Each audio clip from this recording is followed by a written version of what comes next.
10 News begins with breaking news. Breaking news tonight, 176 people are dead after a Ukrainian flight crashed moments after taking off from Tehran, Iran.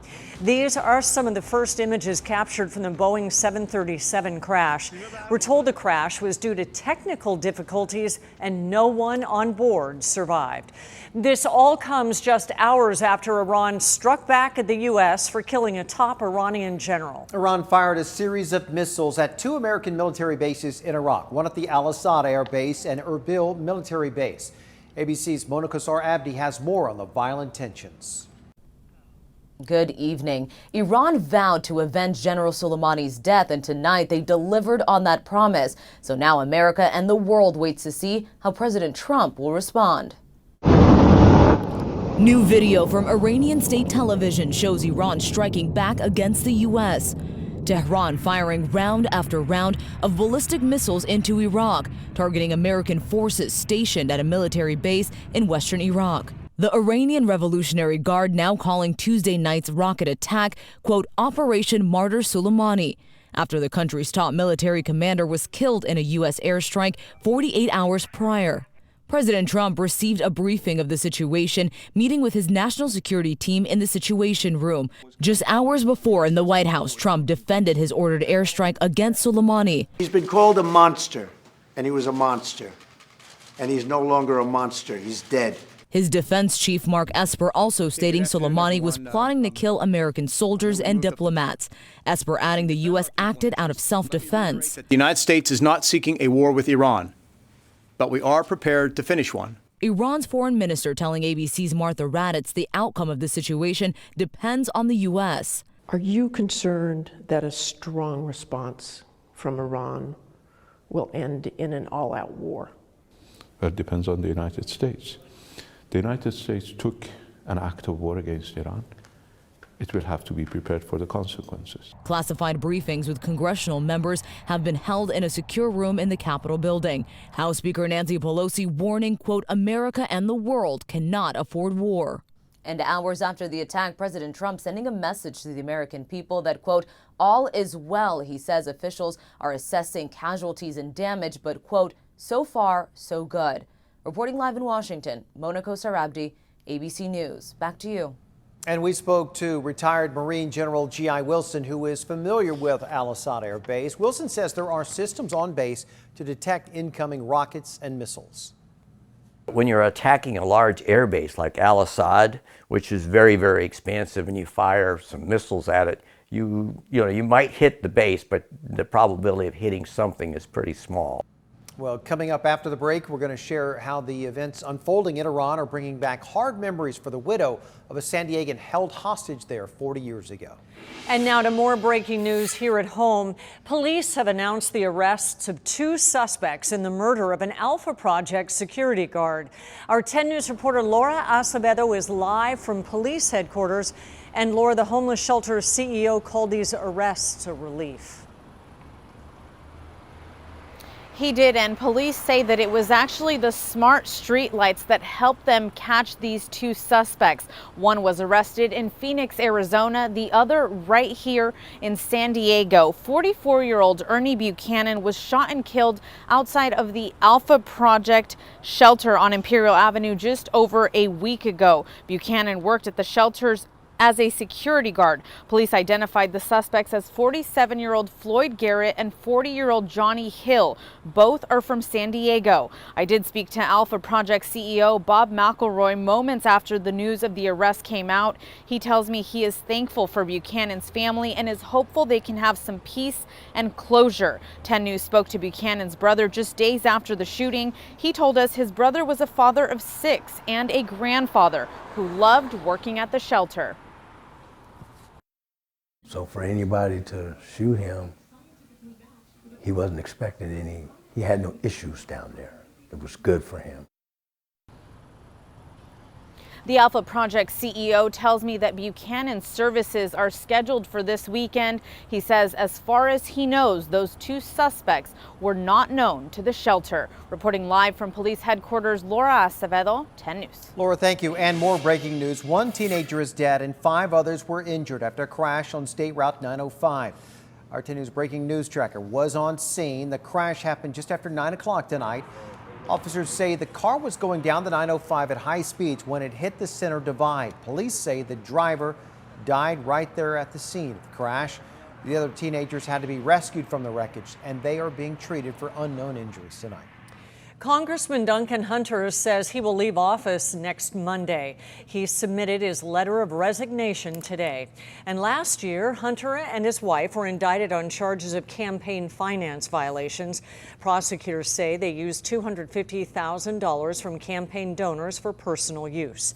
Last month, he changed his plea to guilty of 1 count, but waited until today to announce when he planned to step down.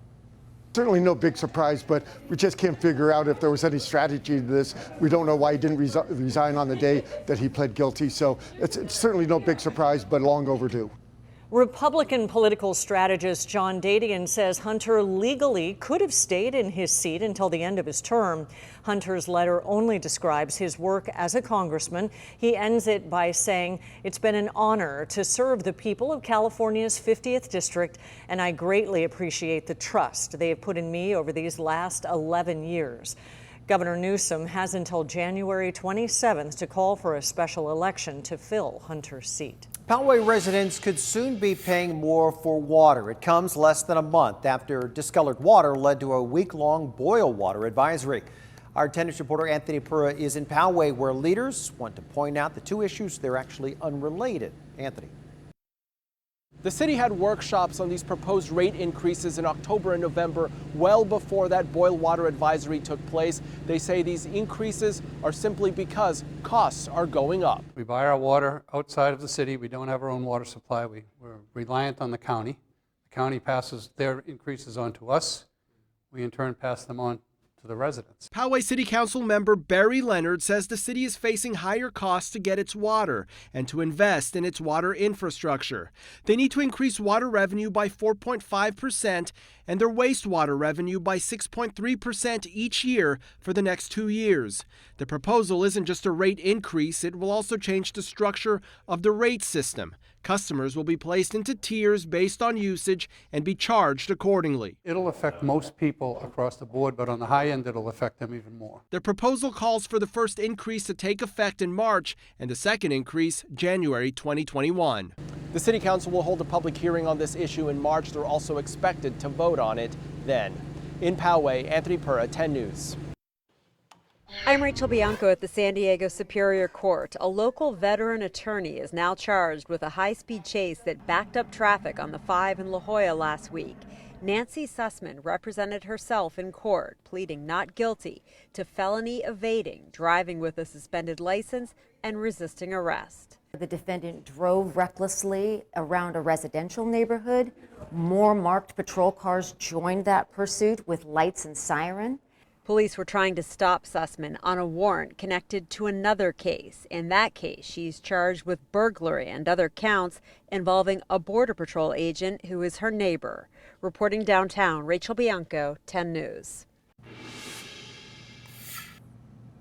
They're just so powerful. They're truly an inspiration for me to keep going.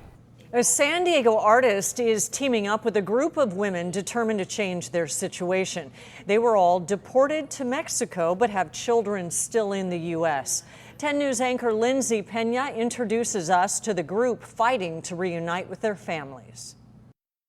The women we spoke with are finding strength in numbers, helping each other however they can once they're sent back across the border. And they're also finding unique ways to support their cause. These photos are a glimpse into the lives of the dozen or so women who make up the Dreamers Moms group in Tijuana. Its founder, Yolanda Verona, started it nearly 6 years ago after she was deported from El Cajon. The group was a petition I asked God for and received a divine answer. Even though there's people who don't like what we do, this group isn't going to go away. Many of the women in this group have children who were born in the U.S. or are legally allowed to stay. The mothers are now left to fight an uphill legal battle, not knowing when they'll see their families again. I want life. I want time, because it's been 10 years without seeing my daughter, and I feel like I'm running out of time. The woman who took these photos several years ago couldn't stop thinking about the deported moms, so she started figuring out how to help them. They're just so powerful. They're truly an inspiration for me to keep going. Pam Covarrubias now employs the Dreamers moms, who hand make things that are then sold through the online marketplace Etsy. I pay them in dollars at fair wage, and that's how they started. And so after that, because I have a podcast that's related to coffee, I created some coffee sleeves, and they are sewing them for me. Covarrubias and Verona are hoping the money generated from their sales can help the women get a house where they can all be together. For them to have meetings, for them to do the work, and to have a space that's safe for them. If you're interested in buying some of the handmade items we showed you tonight, there is a link on 10news.com to the Etsy shop. Reporting at the border, Lindsay Pena, 10 News. Planned power outages for some residents in Julian may soon be a thing of the past. SDG&E is putting lines underground so they don't have to shut down the grid during high fire danger. Phase 1 of the project is being done along Cape Horn Avenue. The second phase will be putting lines underneath State Route 78, which run to power to schools, the library, the post office, and the Cal Fire Station. The project helps limit the risk of starting a fire and the impact for residents who lose power. I want to be able to watch my TV. I think it's an excellent idea, and yes, that would definitely make my family feel safer, for sure. Existing overhead power lines still serve some customers, so those will stay in place. That work should be wrapped up by the end of the month.